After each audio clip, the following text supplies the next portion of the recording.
Hey guys, what's up? I wanted to do a reading vlog. I wanted to start with the book that I mentioned in my last video that I was going to start reading, and turns out I don't like it. Okay, let's back it up. I wanted to start with this book, which is The Wolf of Oren-Yaro. Here it is. And I have already DNF'd it. I'm so sorry. This isn't how a reading vlog should start, right? Here's what I'm going to say about this book. I started with the audio at work, got 3 chapters in, and was like, is it the narrator that's bugging me, or is it the story? So I came home, read a chapter, and said, it's absolutely the story. It's the writing. So that's how this reading vlog has started. The reason why I DNF'd the book was because the main character, the only POV I think you get, is giving very much I'm not like other girls. And I can't do that. The other thing that specifically annoyed me about the writing was that it seemed to overstate the emotions of the character every time she said something or did something. And it just felt like I was being handholded through the entire thing. So that's why we're not doing that anymore. So originally I started with this book because I wanted to knock off all the books that had been on my TBR for a very long time, i.e. before 2020 or since 2020. And so I was like, okay, well, we can knock off series because I have a lot of series in my TBR. So now I am going for one of the 2 I think that have been longest on my TBR. And hold on, let me get that book. This is The Name of All Things by Jenn Lyons. This is book 2 in this 5-book series. I don't know what the whole series is called. And I also can't really remember what happened in the first book, if at all. And so guess what I did? I did some research using my own videos. Turns out my first reading vlog I've ever did on this channel was against my mom in a bingo game. I won it, and I read the first book in this series from that. And so I got some understanding of what happened in the book, not details, because I didn't go very heavily in detail, but I reread the synopsis, or the summary I should say, from the first book. And then when I picked up the second book, there's like 2 pages of someone talking to the person who's supposed to be reading this about what happened in the first book a little bit.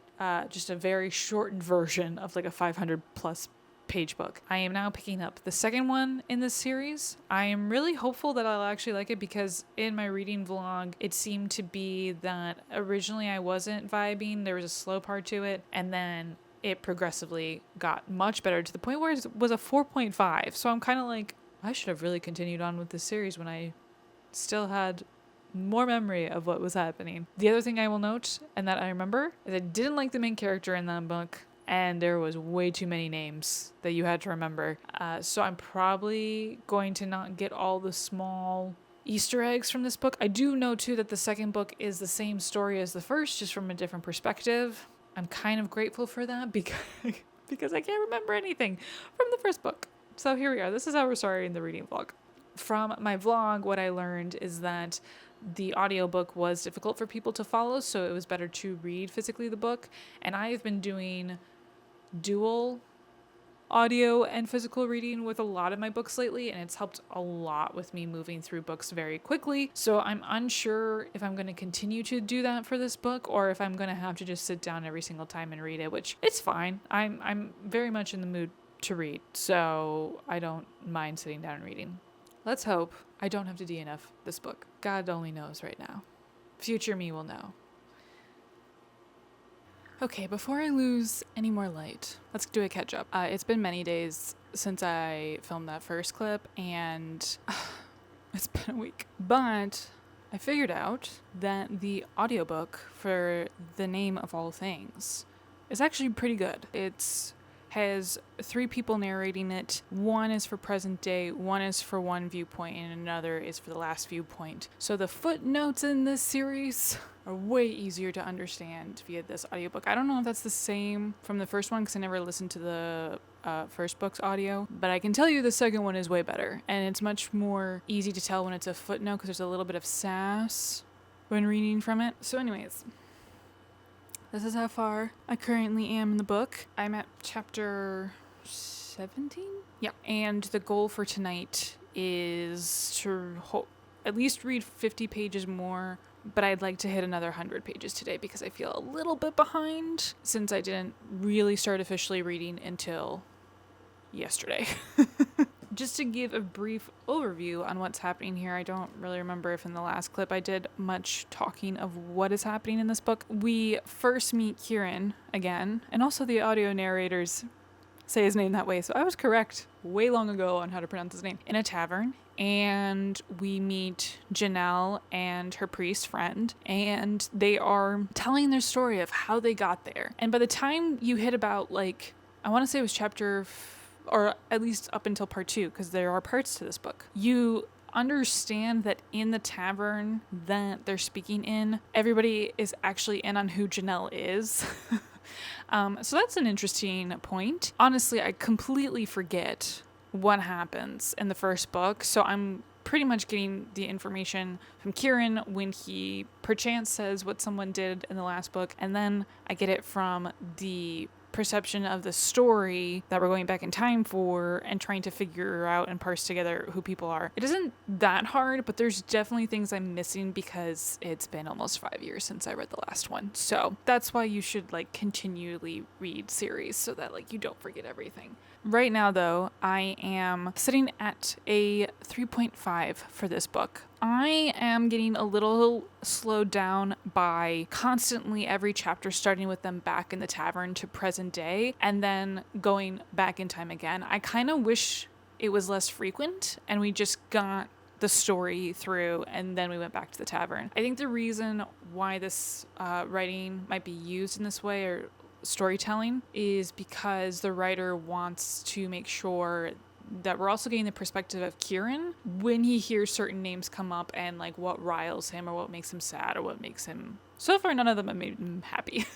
Just his thoughts, I think, is what the writer is trying to do. So, but it slows down the book and the enjoyment of going through the story again, just in a different perspective. So, learning a lot about dragons, though, and once again, we have the whole conflict of this series, which is everybody's got too many goddamn names, and it's one of those things where you just have to like, okay, sure, that's your name. Okay, sure, that's also your other name. If it comes up again and I get reminded who's who, great. If not, oh well, I'm probably not going to follow for like 2 seconds and then realize who's who in the scene.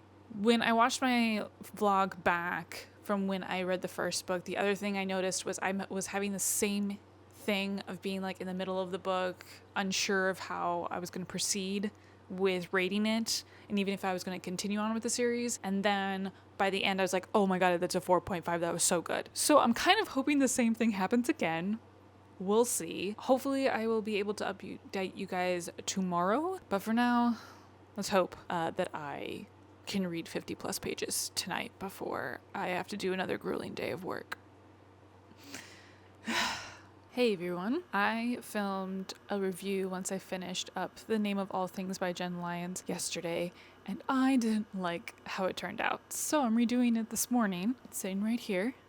And I gave this book a 3.75 stars. So let's talk about it.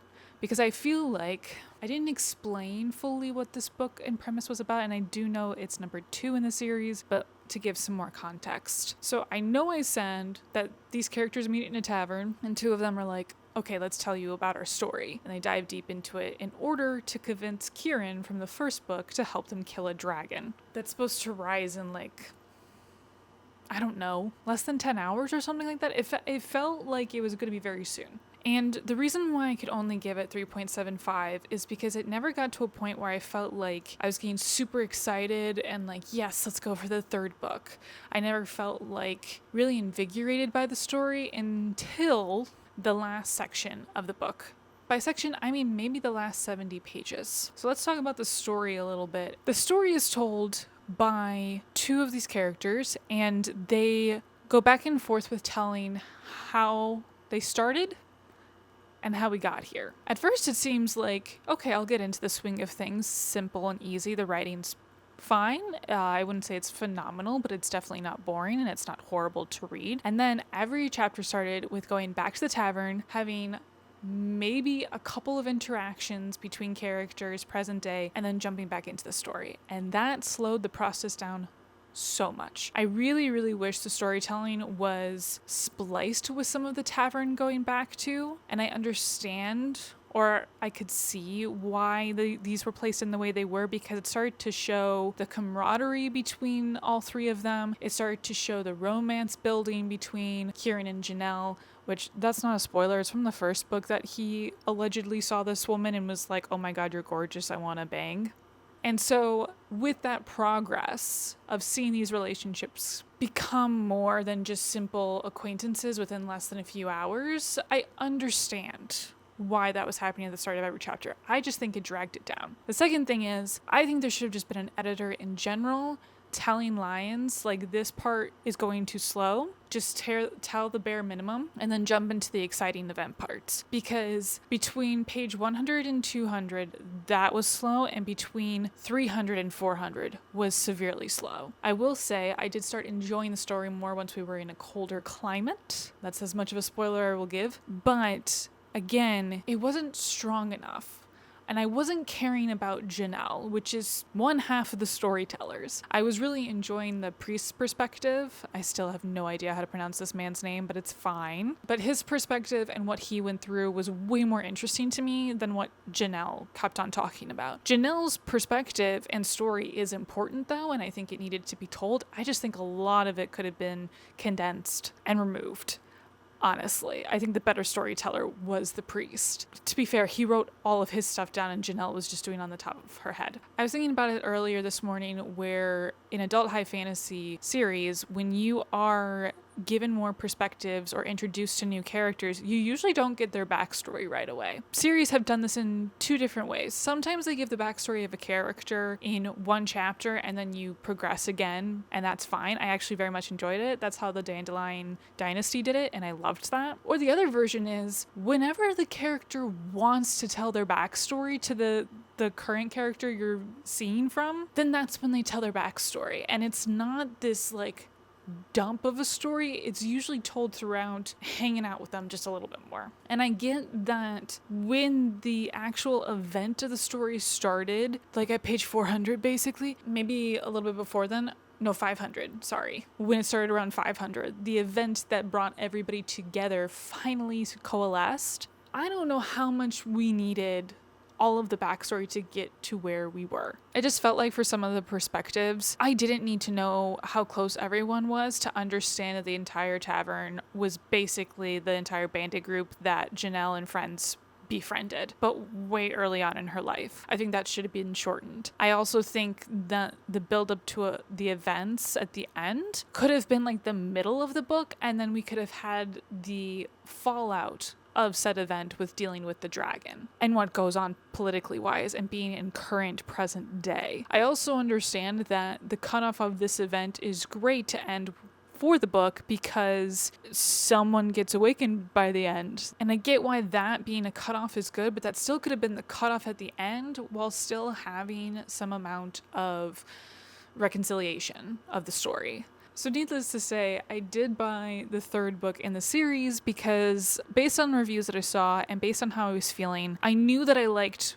the world. I knew I liked how much Lyons has put into building the confusion that is reincarnation and the cornerstones and all of that jazz, and how basically the 8 were trying to protect the world from demons. Like, I get that and I'm interested in that specifically, but unless this book delivers, which a lot of the reviews say the third one does a lot better than the second one, though it's a little bit of a slog to get into, which I'm like, okay, I've done it before. If it gets good by the end or middle, then I'm not going to be mad about it. Then we're going to continue on with the series as a whole. At least I know for this one, we are not starting over with the story again, and we're not starting with just 400 pages of backstory that just was not needed. And that's what I'm mostly sad about with The Name of All Things. So, with that being said, I'm going to continue on with this vlog reading into The Memory of Souls. And I don't know when I'm going to cut off this vlog. But maybe it will be once I finish this book. I'm not sure. I want it to be interesting for you guys because one book and not reading for half of the week was not advantageous on my part. It's not what I wanted for everything or everyone or myself for the vlog. So I'm not going to leave it here. I'll see you in the next clip, whenever that will be. I had a piece of hair just sticking out that entire time and I didn't notice. How rude. It has been a while, unfortunately, for me. It's been a few days since the last clip because, once again, work is kicking my butt. However, I am proud to say this book is going so well. Just a reminder, The Memory of Souls is where I'm at. It is the third book in the series of A Chorus of Dragons. So, premise of this book, we finished the last book with the anticipation, the conclusion of a dragon trying to destroy a city. And at the beginning of this one, we enter the book with Kieran and Thurvashar, and they seem to be in someone else's abode, but it seems like a wizard's tower, and they're trying to piece together what went wrong. And so they start writing down what has happened since we've seen them. And we go from there. Every chapter is someone else's view. And by someone else's view, I mean, it's quite a cast of characters. It's quite a few. And I love it. Love it, love it, love it. I've been loving it so much. This book is definitely getting 4 stars or more. The reason I've been enjoying it so much is because the pace keeps on going quick. We get through the stories very quickly. We are also having different storylines enter and then be removed because they're only needed for a short period of time. It's a really great blend of what is necessary for the story to make sense with as many viewpoints as we get, and then also how much consistency we need from at least 1 to 2 people that makes the story seem solid and grounded. And I really, really like where we are at right now. I'm not sure about other people's issues with the series at this point. When I was reading reviews, I was mostly looking to see if there was any reviews that were 2-star or lower that I could connect with, and none of them were. A lot of the time, people have lower ratings for this series because it gets very complicated, and I do understand why. In this book specifically, people are referencing, how are we going to say this? Characters are referencing other souls' stories. When it comes to telling the story and why it gets confusing is how many names there are in the series and how many of those names are referencing a character that you're reading from or just a character you've been introduced to. That does get confusing. For simplicity's sake, in this book, Thurvashar has noted which ones he's trying to keep consistent names with, even though they may be referenced as a different name, and still you could get lost. For me, what has been helpful is that in the back of the book, there is the glossary and the family trees. So you can easily find all of this information just to make sure you know who's who. And at the same time, reading these books back to back has been extremely helpful. Having to wait for this series to conclude in, I don't know how many years, I think it was like 5 or 6 years, you would forget a lot of people's names. There's a lot, and quite frankly, there's a lot of names with T's and K's, and I feel like we could have like sprinkled in a couple of their consonants in order to like make a few names a bit more different. But I'm not the writer of the story. I get why that irritates people or makes people just DNF the series entirely because it just gets too convoluted. And that's what kind of makes me excited about this series and continuing in it is because 1, I want to know how it ends. I do want to know where Kieran ends up. And then at the same time, I am interested in some of the other characters where their ends are, whether that's in death or they have happy endings. I will say my dislike of Janelle from the second book into the third has lessened a lot, and I think it's just because we don't get a lot of her perspective anymore. There's been a few chapters with her, but she's not over explaining a lot of things, though there is some reference in the third book about the things that were explained in the second. And sometimes I'm just wondering if those explanations are for people who are picking this book up a little bit later to help rope them back into some of those concepts from Janelle's story. So with that being said, I am super enjoying this book. I'm about 60% through is what the audiobook says. I'm like at chapter 67, I think. My goal was to hopefully finish the book today, but I wasn't able to read another 100 pages yesterday. So I'm not sure if I'm actually going to finish today. Probably not. But the fourth book is almost here. But I won't be finishing this series next month because I have a different video that will be going up telling you why I won't be doing that. October is going to be a little bit different and spookier month. But hopefully in the next clip I can tell you my feelings on this book and the aftermath of it all. It's really hard also at this point to tell you guys what's going on in the book without spoiling too heavily, so that's why I only gave like a little bit of information on 2 characters and that's it, because truly there's a lot of stuff going on. Maybe I'll do a spoiler warning at the end when I do finish the book just so I can speak about it a little bit more. And with that being said, I will see you when I finish this book. So I have finished The Memory of Souls by Jenn Lyons, the 3rd book in A Chorus of Dragons, and I had such a better time than I did with book 2, and I want to talk about it a little bit without not spoiling a ton of the book. From the last check-in, I talked about how we start off with the book where we have Kieran and Thurvashar in a place that seems like a library, or at least someone's library, and they're trying to figure out what went wrong in, I don't know, the past week, maybe? Couple days. Honestly, it's a very short turnaround between book 2 and 3, but they're trying to reflect. As I said before, there were a lot of different perspectives, showcasing all of the characters we've met through the past 2 books, and it was really fun, but there were a lot of chapters, and a lot of those chapters were maybe 5 pages long. It made the book go so much quicker until I think it was the last 50 pages or so. I listened to the audiobook for the last couple of chapters, so I don't know when it necessarily hit, but I know the event where the book all of a sudden really slowed down. There was this 2-week point where we find half of the characters in a place where the Vane are, and they have to be there for basically a trial, and it really slowed down when Kieran and Thurvashar left that group, for me at least. Specifically when it got closer to the trial date, not necessarily prior to that. When there were less characters in a chapter, it felt more cohesive, it felt more straightforward, and I knew the direction of the chapter, whereas sometimes when there were so many characters involved, the chaos would ensue, honestly. And though that was fun sometimes, other times it seemed to just lag a little bit in that area. I do also like from this book, we had a lot of crossover from all of these perspectives. So at some point we were seeing characters from other angles and how a different character perceived the surprise of someone entering the space or the unveiling of some of the story and secrets that happened. This book really focused on trying to find answers, trying to solve something without harming the majority of people, and the big event that happened at the end coalesced more to do with the fact that the gods had an idea of what should happen, and the reality of the mortals saying, hold on, wait a second, maybe this isn't the thing. In the end of the book, we had Thurvashar and Kieran summarizing all of that and still a little bit confused on what they missed, but then Kieran gets an idea, and I won't say what.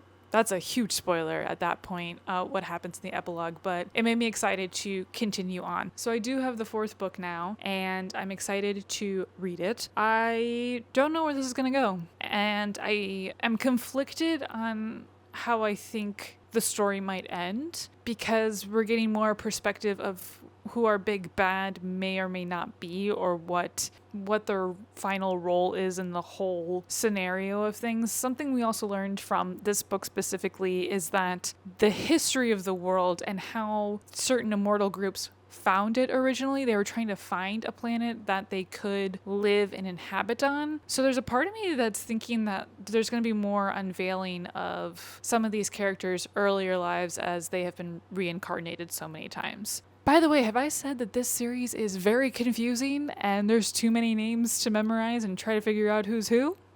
'Cause there is. Hopefully I will be able to finish this 4th book before October starts, but then I will not be able to finish the series before October starts. In October, I have very specific plans, which I hope to get that TBR video out during the week of the 1st, maybe the weekend. I ended up giving The Memory of Souls 4 stars. I'm still kind of sitting on whether I want to get a 4.25, and it's also making me think of giving The Name of All Things a 3.5, because I think I was being a little bit generous with giving it a 3.75. So thank you so much for watching this reading vlog. I hope you enjoyed it, and I will see you in the next one. Bye!